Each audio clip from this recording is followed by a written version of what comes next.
Good morning. Ang aga ko nagising kasi napunta ako sa school ni Micah. Miss duty muna ako for today's video kasi meron silang parang market day doon. Ayan na, malapit na tayo. Yan ang school nila Micah.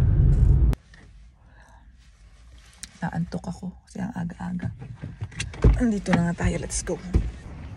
Ito, story time lang ha. Alam nyo ba, kapag may ganito na nag-request si Micah sa akin na pupunta ng school, punapuntahan ko talaga. Kasi syempre, for the longest time, nawala ako sa kanya doon sa Pilipinas. Minsan wala talaga nag-attend kahit mga meetings sa kanya. At isa pa, growing up ako din, naranasan ko yung yung walang magulang kahit maglagay ng ribbon ko kapag may achievements ako, wala.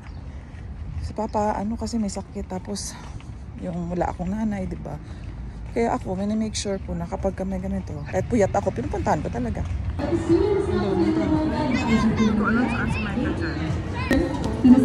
So may pa-passport pa pasok sa loob. Let's go. Ang daming tao.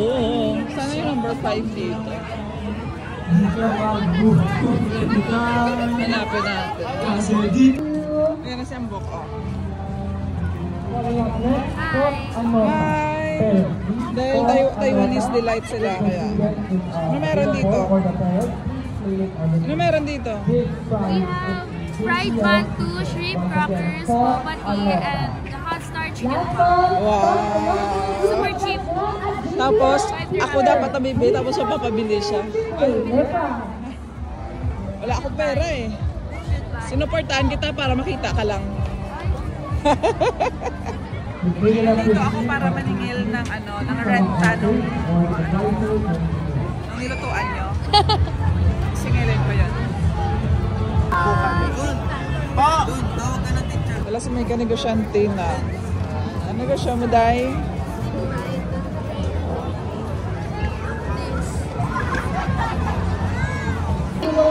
Taiwan food. Kaya itsura niya Taiwanese. So, in order ko, kinain niya. Ang galing ay. Mag-ikot-ikot muna kami ngayon. Yeah! Hi, Mia!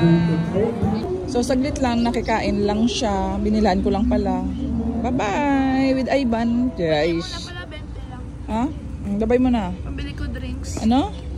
Ulak, panulak. Paalis na ako. Nangingi pa talaga na. Wala. Panulak. Oh, kuha ka dyan. Depende lang sa akin. Gusto mo, sabi mo, bye-bye.